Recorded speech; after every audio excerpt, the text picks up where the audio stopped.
Good afternoon, LC people. It's now 4:05. I came out here at 8 o'clock this morning.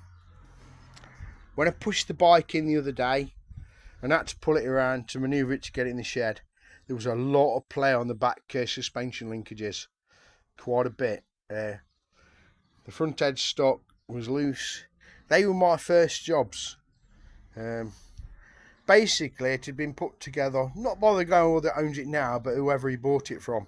And it was loosely shovelled together. So that was my first thing. Go through the suspension, put the front sprocket on, lock tab, torqued it down, chain on it. Stator went on, mag went on. He wanted me to put these Tiger end cans on these pipes. I'm sure Mutt's Nut supplies these. Lovely stainless steel pipes. The sad thing was, the old alignment didn't line up. And I had to have a die grind. I don't know if you know, but stainless steel's bloody hard stuff. That took a little while. I put sealant in there, high temperature silicon sealant, to seal them and bolt them up. That took longer than expected. The loom was not really routed properly. The airbox was like not fitted properly. The axle pin was the wrong way round on the back wheel. Yeah. There was various other bits and pieces about the bike. I put a brand new, well, it's not brand new, it's refurbished by Gary at Arrow. That pump, so that's gone on. The kickstart, that had been powder coated by the previous owner, not the guy that owns it now, and it hadn't been stripped down. So I had to strip it, service it, stretch the spring so the thing actually works and locates. They come out if they're loose and yeah, bang on your leg, does your head in. Enough of that. Yeah, I came across a few things. I had to take the back plastics off.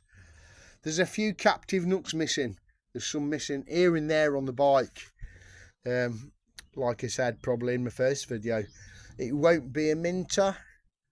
But it's going to get there. I sort of dismantled the loom after where we'd like sort of connected it in. And depending on who you speak to and what you say, sometimes folks put the loom this side, but the aperture for the bucket, the old, is actually on the left hand side of the bike. You can put it, I've seen them and they go over the top of the radiator under the yoke. Some people say, Dave, that's what it should be. One of my mates, he says this way. But when you look at the hole in the bucket, it dictates which side the loom should actually be coming from. And I've seen them like this as well anyway, so that's where it's staying. Say what you want, break me, I don't give a shit. No, I've sort of took steps forward and steps back with it. It's a brand new loom. But when I pulled it apart earlier, I'm thinking there should be a block on there. You got these, where's the block for that? I don't like the look of the ignition switch. Yeah, the electrics are tomorrow. I think when I get up in the morning and come back out, I'll put the clutch cable on it, I'll put the tacho cable on it, and I'll plumb up the electrics and see where we're at. But this is your part 2 of the Cornwall 31k by PVS. Alright folks, thanks for watching. Dilly dilly.